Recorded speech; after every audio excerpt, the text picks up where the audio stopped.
order after this? I am the black guy from Norway. Yeah, we exist. It's actually quite exciting because I've been trying to do comedy here in America for a couple of months now, and it's really hard because they'll be like, ladies and gentlemen, this next comedian is from Norway.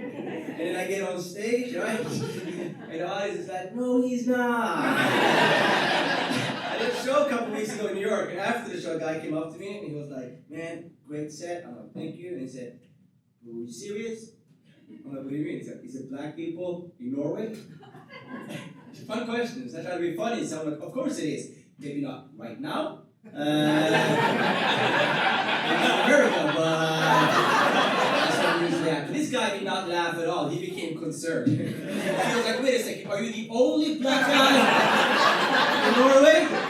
And now I'm like deep in this. I'm like, yes. And it's like, oh shit, man, how does it feel? And I was not expecting this conversation. So I'm improvising now.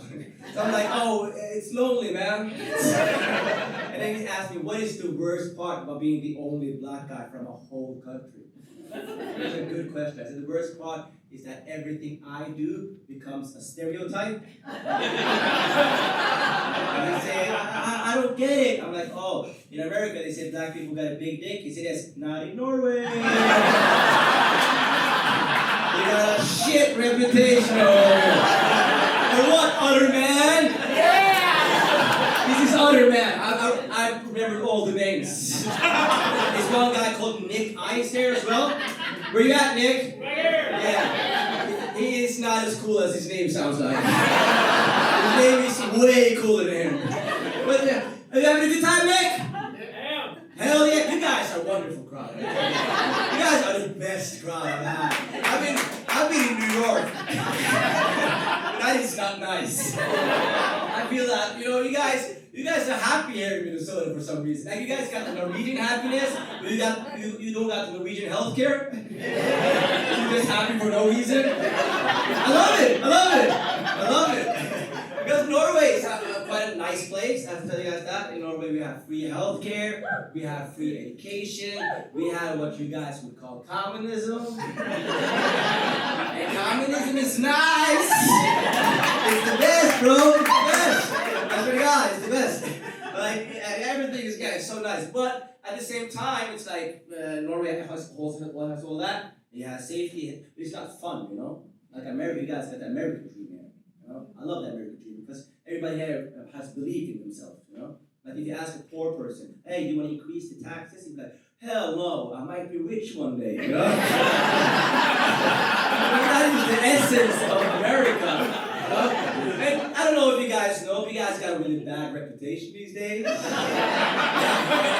Norway, we are like really into your politics. We're just really funny because you guys don't care about our politics at all. But we are like really into it. In Norway, they think Elon Musk is president. And everybody is America is so crazy when I look at it from Norway perspective, And if my friends back home, they cannot believe me I'm here, They treat me like a brave war correspondent. Like,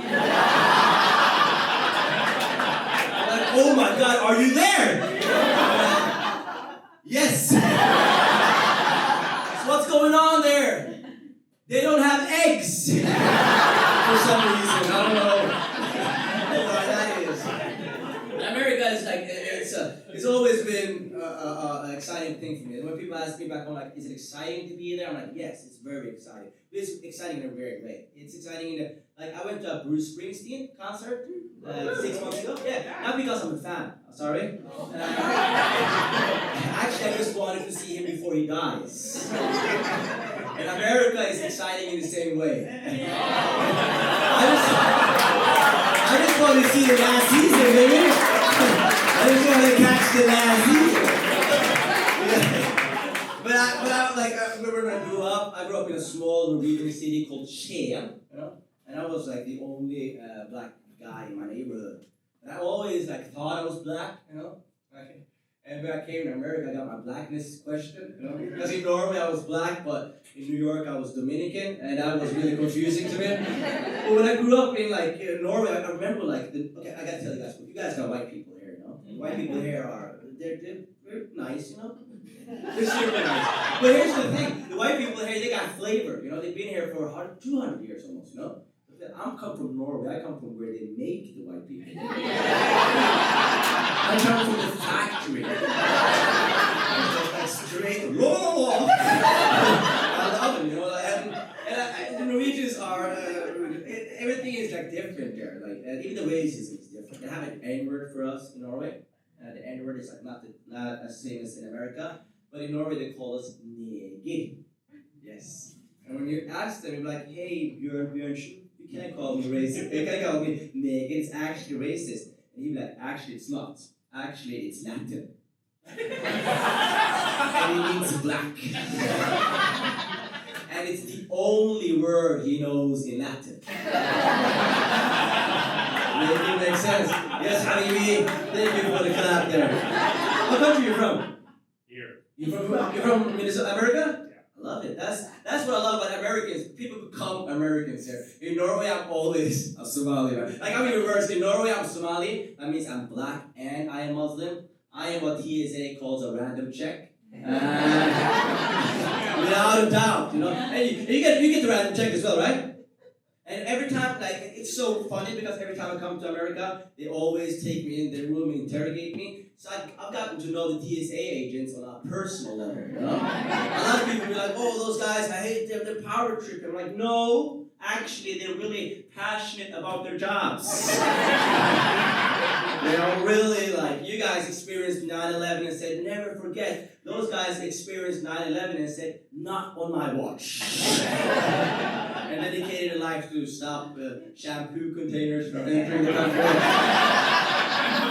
I don't know what's the deal with shampoos, but the guys hate it, man. But they also give you these forms when you enter the country, which is like my favorite thing. They give you this form and they ask you things straight up. They're trying to catch you slipping. So they're like, oh, are you importing drugs? I'm like, oh no. Are you importing meat? I'm packing this. No. Are you bringing money? No. And the last question, which is my favorite question, is like, are you planning to commit any terrorist activities while in the United States of America? And I love the thought of like TSA agents catching an honest terrorist. Just headed to Mall of America, and he's like, yes! And his brother's like, what are you doing? He's like, brother, I may be a terrorist, but I'm a man of my word. It's haram to lie. Like, I was like, I remember when I grew up with a lot of Norwegian friends. And all of my Norwegian friends had tattoos.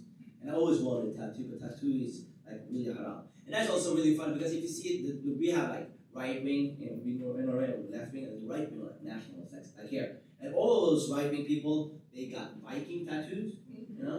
They got Viking tattoos, but at the same time, they hate like Islam and terrorism, you know? And I don't know if you guys know your Viking history. You guys know it. And Vikings were ISIS of their day, you know? You guys should change your name from Minnesota Vikings to Minnesota ISIS, you know? That'd be funny. But, that'd be really funny, actually.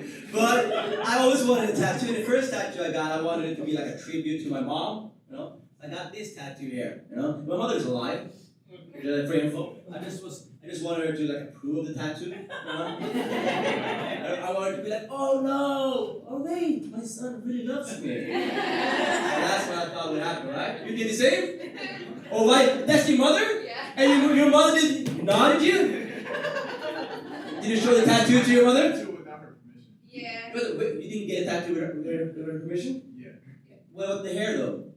Not a problem? My mother would have a bigger problem with that hair, bro.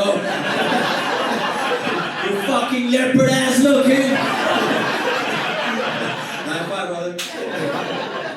And I had a tattoo, so it was a tribute to my mom. So I went to my mother's room. In Somalia, that's the kitchen. And I went in, I'm like, hey, mother. And she's like, son. I'm like, mom, I got good news and I got bad news for you. She's like, first, good news. Your son really loves you. And she's like, what's the bad news? The bad news is I have a tattoo to remind you of my love to you. And then she said, my son. Okay, come here. And I was kind of scared of the belt, so I'm going in like this, And then she's like, hold this, and she gives me a piece of her shirt. I'm like, okay. She's like, hold it harder. I'm like, okay. Hold it harder. Okay, hold it harder. I'm like, why am I holding your shirt so hard, Mom? So you don't lose the grip when you drag me to hell with you. Yes, that's how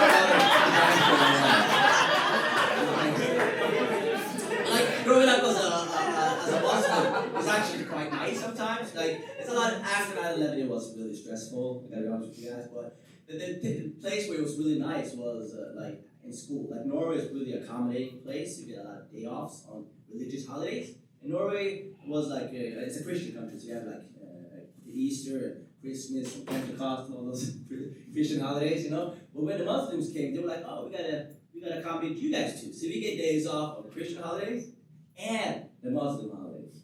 And in Islam, we got something called Eid. Does anybody here know what Eid is? Yes. You know when it is? When it is, the date. September? You just said 9/11 now, or? You just guessed, right? Well, it was a good guess, but the thing is, nobody knows. That's the thing. It just pops up, like it's randomly, and it just changes. So you get a day off, and it really confuses the teachers. And all you need in Norway is like a message from your parents. Tomorrow we celebrate Eid. He needs a day off from school. Kindly got Jonis dad, Gave to the teacher, she gave me a day off. The Norwegian boys in my class were fucking confused. I remember one guy, he went off to the teacher a couple days later, we had a math test, and he's like, miss, I think I gotta go home. And she said, what happened? I don't feel well, I think I have Eid. And the older I became, the more religious I became, so I wanted to celebrate more like holidays, So I remember one day I was sitting in school, I'm like, oh, I forgot, tomorrow, let's celebrate Arba'ah tomorrow. So I wrote a message on my father's behalf. I'm like, tomorrow we celebrate Arba'ah. Jonis needs a day off from school. Kind regards Jonis' dad. Gave it to the teacher. She gave me a day off, which was really nice. For those of you who don't speak Somali, Arba'ah means Wednesday. So it became a weekly thing. Alright guys, you guys have been a wonderful audience. I'm so happy to be able to thank you so much, guys. Not as audible as Jessica's crown, right? I'm just picking it up, right? Are you ready for your